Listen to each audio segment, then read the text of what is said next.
We need to exercise tourism for all in general to the disadvantaged groups of citizens.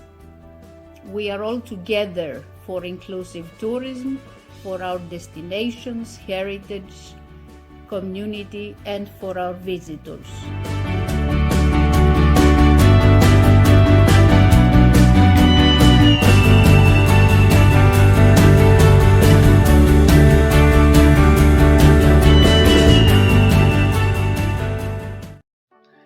We've been working together with FEG and many of your members in developing a course called T-GUIDE, which we developed a few years ago now for training tourist guides in guiding people with intellectual disabilities or learning difficulties. T-GUIDES on guiding people with learning difficulties is the first and only lifelong training course for tourist guides of its kind in Europe and possibly in the world. The most important barrier that has been removed by the T-GUIDE course is the lack of awareness by tourist guides, cultural sites and destinations. It was developed by 9 partner organizations and in which FEG and ENAT participated, but particularly with those who are specialized in caring for and supporting people with intellectual disabilities and their families.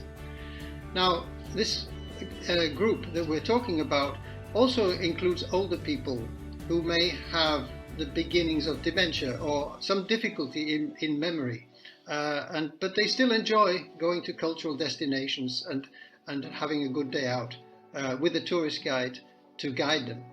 So there was definitely a demand for this. As you will know, people with some difficulties in understanding can be part of any group. And as ENAT, where we're promoting accessible tourism around Europe and around the world, we want to make it as easy as possible for all customers to have an enjoyable day out and to understand more about the culture which they're entitled to understand, just as well as anyone else. Ever since T-GUIDE's project started and up to now, 97 professional tourist guides have been trained in the last 6 years in small groups by our certified T-GUIDE trainers. These trained colleagues are spread across various European countries and are promoted on the websites of our federation, FEG, and by ENAT, the European Network for Accessible Tourism.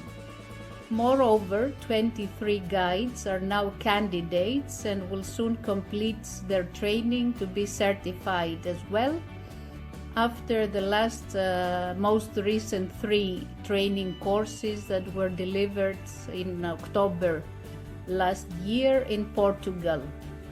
These colleagues who are candidates come from different European countries. So in the program that we developed, we first of all did some research on nationally in the 8 countries that were involved. We did online surveys and we did qualitative interviews with tourist guides to find out how they deliver.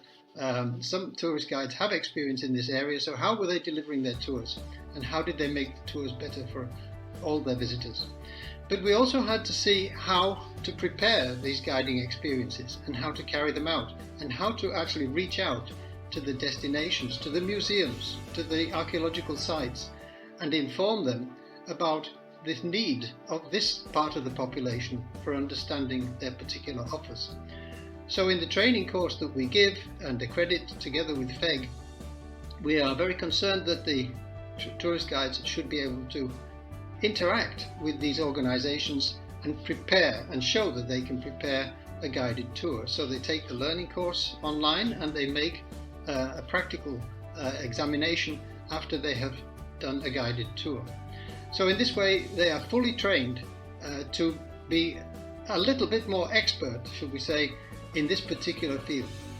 Trained tourist guides are communicators of knowledge and understanding and have attained the skills that enable them to reach these audiences in a new way, appropriate to their needs. This way, nobody is left behind. In addition, at least 140 cultural and natural sites in Europe that participated in the training and the T-GUIDE Tours project till today, in the last 6 years, have benefited from the program by showing interest in accessibility and inclusivity. We are committed since 2016 to continue promoting and offering this training and certification to as many professional tourist guides in Europe as possible, and helping to promote and improve our heritage sites, inclusivity and accessibility.